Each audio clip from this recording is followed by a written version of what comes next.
Assalamualaikum warahmatullahi wabarakatuh. Dan pada video kali ini kita akan mengisahkan tentang kisah Rasulullah SAW dalam asuhan Halimah As-Sa'diyah. Pada suatu hari, tibalah di kota Makkah rombongan wanita dari kabilah Bani Sa'ad mencari anak susuan dengan harapan akan mendapatkan imbalan dari orang tuanya untuk mencukupi kebutuhan hidup mereka. Kaum wanita Bani Sa'ad terkenal baik budi bahasa dan tutur katanya. Pada tahun itu, kabilah Bani Sa'ad sedang ditimpa puncak penderitaan akibat musim kemarau yang panjang. Ketika mereka tiba di rumah Siti Aminah, ia menawarkan putranya kepada mereka untuk disusui. Tetapi mereka keberatan setelah mengetahui bahwa anak yang ditawarkannya itu adalah yatim. Salah seorang dari mereka yang bernama Halimah sudah mengetahui lebih dulu bahwa putra Aminah itu anak yatim. Karenanya ia pun menolak. Akan tetapi, karena ia tidak mendapatkan anak susuan lain, maka ia terpaksa menerima cucu Abdul Muthalib itu untuk disusuinya, kemudian membawanya pulang ke permukimannya. Mengenai hal itu, Halimah menceritakan sendiri pengalamannya ketika beliau keluar meninggalkan pemukimannya berangkat ke Mekah bersama para wanita Bani Sa'ad lainnya untuk mencari anak susuan. Halimah As-Sa'diyah bercerita, dalam musim penceklik berat yang menimpa kabilah Bani Sa'ad, aku sekeluarga hidup sangat menderita, tidak mempunyai sesuatu untuk dimakan sehari-hari. Aku pergi bersama rombongan wanita Bani Sa'ad untuk mencari anak susuan di Mekah. Aku menunggang keledai betina dan membawa seekor unta betina yang kuharap akan dapat diperah susunya. Sepanjang malam aku dan sekeluarga tak dapat tidur karena bayi kami terus-menerus menangis kelaparan. Air susuku sendiri tidak dapat mencukupi kebutuhannya, sedangkan untaku tidak mengeluarkan air susu barang setetes pun. Setiba kami di Mekah, masing-masing dari kami menerima tawaran dari Siti Aminah untuk menyusui putranya Muhammad SAW. Tetapi tidak ada seorang pun dari kami yang bersedia menerima tawaran itu setelah mengetahui bahwa yang ditawarkannya itu adalah anak yatim. Kami berpikir apalah yang dapat diberikan kepada kami sebagai imbalan oleh ibu dan datuk anak yatim itu. Akhirnya semua wanita teman-temanku berhasil mendapatkan anak titipan untuk disusuinya. Hanya aku sendiri yang belum mendapatkannya. Sambil berbenah hendak pulang, kukatakan kepada suamiku, "Demi Allah, sungguh aku tidak ingin pulang sebelum mendapatkan anak susuan. Aku hendak mendatangi anak yatim itu." Suamiku menjawab, "Tidak ada jeleknya engkau lakukan hal itu.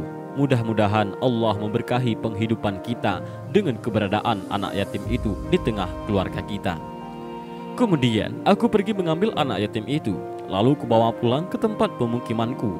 Ketika kupangku dan kususui, ternyata air susuku keluar sedemikian deras dari kedua payudaraku. Ia menyusu sepuas-puasnya. Kemudian pada gilirannya anakku sendiri menyusu hingga kenyang lalu tidur. Sebelum itu ia tidak dapat tidur karena lapar dan haus. Beberapa saat kemudian suamiku menghampiri unta betinanya. Alangkah herannya ia melihat perubahan dari susu untanya. Ia segera memerahnya hingga memperoleh banyak susu untuk kami minum bersama hingga kenyang. Malam itu kami sekeluarga dapat tidur dengan tenang dan nyenyak. Keesokan harinya suamiku berkata, "Hai Halimah, sungguhlah engkau telah mendapatkan anak susuan yang mendatangkan keberkahan." Aku menyahut, "Demi Allah, itulah yang kuharapkan." Kemudian kami pulang bersama rombongan membawa anak susuanku menunggang keledai yang kurus kering.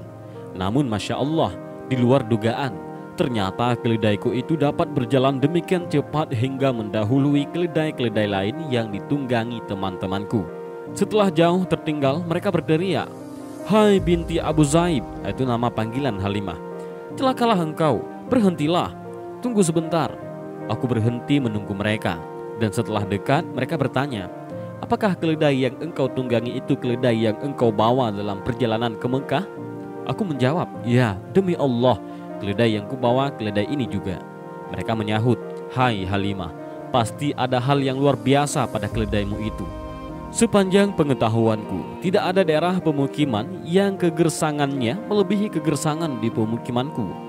Ketika ku tinggal pergi ke Mekah, semua kambingku dalam keadaan kurus kering.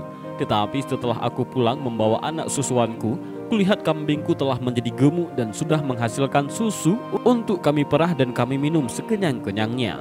Padahal kambing kepunyaan orang lain tidak seekor pun yang dapat diperah susunya karena kurus kelaparan. Selama 2 tahun Muhammad SAW berada di tengah keluargaku, dan selama itu kami memperoleh keberkahan yang melimpah. Ia cepat besar dan pertumbuhan badannya demikian pesat hingga melebihi anak-anak lain yang sebaya. Dalam 2 tahun ia sudah tampak tegap dan kuat. Ia kemudian kubawa ke Mekah, hendak kuserahkan kembali kepada ibunya. Sekalipun aku sendiri sesungguhnya merasa berat berpisah dan ingin sekali mempertahankannya tetap tinggal di tengah keluargaku, mengingat keberkahan yang kami peroleh dari keberadaannya di tengah-tengah kami. Dengan berbagai cara aku menghimbau ibunya supaya rela membiarkan putranya tetap berada dalam asuhanku. Kepadanya kukatakan, sebaiknya putra Anda ini tetap tinggal di tengah keluargaku hingga besar dan kuat.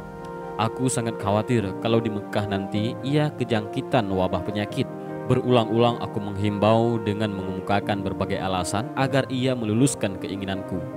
Betapa girang hatiku ketika Siti Aminah menyatakan keikhlasannya membiarkan putranya tetap berada dalam asuhanku. Muhammad SAW lalu kuajak pulang kembali ke tempat pemukimanku. Beberapa bulan kemudian, pada saat ia sedang mengembala kambing di belakang rumah, tiba-tiba saudaranya, yakni anak lelaki Halimah sendiri yang sebaya dengan Nabi Muhammad SAW, lari pulang sambil berteriak-teriak. Ia memberitahu bahwa saudaranya yang dari Quraisy itu, yakni Nabi Muhammad SAW, diajak oleh 2 sosok yang berserba putih. Kemudian ia dibaringkan lalu dibedah dadanya. Aku bersama suamiku segera menuju ke tempat kejadian itu. Di sana kami melihat Muhammad SAW sedang berdiri dan wajahnya tampak pucat pasi. Ia kami peluk dan kami tanyakan apa yang baru saja terjadi. Ia menjawab, 2 orang lelaki berpakaian serba putih datang kepadaku. Kemudian aku dipegang dan dibaringkan, lalu dadaku dibedah. Aku tidak tahu apa yang dicari oleh kedua orang itu. Ia kami ajak pulang. Setibanya di rumah, suamiku berkata, aku mengkhawatirkan kalau anak ini akan terkena suatu musibah. Karena itu lebih baik ia segera kau kembalikan kepada keluarganya di Mekah sebelum ia terkena musibah itu. Karena kami mengkhawatirkan terjadinya musibah, Muhammad SAW kami bawa ke Mekah, hendak kami serahkan kembali kepada ibunya. Ketika Muhammad SAW kita serahkan kepada Siti Aminah bertanya, apa sebab Anda mengembalikan anak ini? Bukankah Anda sendiri yang menghendakinya supaya anak ini tetap berada di tengah keluarga Anda? Aku menjawab, telah tiba waktunya aku harus mengembalikan putra Anda itu kepada Anda. Aku rasa telah memenuhi tugas yang telah menjadi kewajibanku. Aku khawatir kalau terjadi sesuatu yang tidak diharapkan terhadap dirinya. Karena itulah ia kuserahkan kembali kepada Anda, sebagaimana Anda inginkan beberapa waktu yang lalu. Siti Aminah menjawab, katakanlah sebenarnya apa yang terjadi. Beliau terus mendesak hingga pada akhirnya aku terpaksa memberitahu peristiwa yang dialami Muhammad SAW saat ia sedang mengembala kambing di belakang rumahku. Setelah itu Siti Aminah bertanya, apakah Anda khawatir kalau ia diganggu setan? Aku menjawab, ya benar. Siti Aminah berkata lagi, tidak, demi Allah, setan tidak dapat mengganggunya. Anakku ini kelak akan menjadi manusia besar. Maukah Anda mendengarkan ceritanya? Aku menjawab, tentu saja. Beliau segera melanjutkan kata-katanya. Ketahuilah, ketika ia masih dalam kandunganku, aku bermimpi melihat cahaya yang terang benderang keluar dari diriku menyinari istana-istana Busra di negeri Syam. Demi Allah, selama aku hamil, sama sekali tidak pernah merasa berat. Tidak ada wanita hamil yang merasa seringan dan semudah seperti yang kurasakan. Ketika ia lahir, ia meletakkan tapak tangannya di tanah, sedangkan kepalanya mengadah ke langit. Biarlah ia tetap dalam asuhan Anda dan berangkatlah pulang. Semoga Allah melindunginya. Nabi Muhammad SAW tinggal di tengah keluarga Bani Sa'ad hingga berusia 5 tahun. Beliau hidup menghirup udara gurun Sahara yang segar dan menghayati kehidupannya dengan jiwa bebas merdeka. Beliau belajar bahasa yang semurni-murninya dari kabilah Bani Sa'ad, sehingga pada masa kenabiannya beliau pernah berkata kepada para sahabat, di antara kalian akulah yang paling mahir berbahasa Arab, karena aku seorang dari Quraisy dan dibesarkan dalam asuhan Bani Sa'ad. Setelah Nabi Muhammad SAW berusia 5 tahun, oleh Halimah beliau diserahkan kembali kepada ibunya, Aminah binti Wahab. Mulai saat itu beliau hidup di bawah asuhan dan kasih sayang ibunda kandungnya.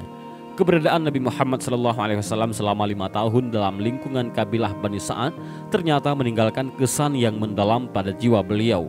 Halimah dan segenap anggota keluarganya tetap memperoleh cinta kasih dan penghormatan beliau selama hidupnya. Di kemudian hari, tiap Halimatus Sa'diyah datang berkunjung, beliau menyambut kedatangannya demikian mesra. Dan sebagai penghormatan, beliau membentangkan burdah yang sedang beliau pakai, lalu mempersilahkan ibu susuannya itu untuk duduk di atasnya. Ketika Taif dikepung pasukan muslimin dan anak perempuan Halimah yang bernama Syaimah tertawan bersama orang-orang Bani Hawazin, kemudian ia dihadapkan kepada Rasulullah SAW. Beliau segera mengenalnya dengan baik. Beliau tetap menghormatinya dan segera mengembalikan kepada keluarganya sesuai dengan permintaannya sendiri. Tidak diragukan lagi bahwa semua tanda-tanda yang menunjukkan keberkahan luar biasa yang mengiringi kelahiran Nabi Muhammad SAW, khususnya selama beliau berada dalam asuhan Halimatus Sa'diyah, merupakan firasat yang menunjukkan hari depan bahagia seorang anak yatim yang akan menjadi manusia besar dan melahirkan peristiwa-peristiwa besar. Hal itu sama sekali tidak terbayangkan oleh para pemimpin di kota Mekah beberapa tahun sebelumnya. Dan inilah sedikit kisah tentang kisah Nabi Muhammad SAW dalam asuhan Halimah As-Sa'diyah. Mudah-mudahan dari kisah ini kita bisa mengambil beberapa pelajaran dan hikmah, dan juga mudah-mudahan video ini bermanfaat bagi kita semua. Amin ya rabbal alamin. Wallahu a'lam bishawab. Assalamualaikum warahmatullahi wabarakatuh.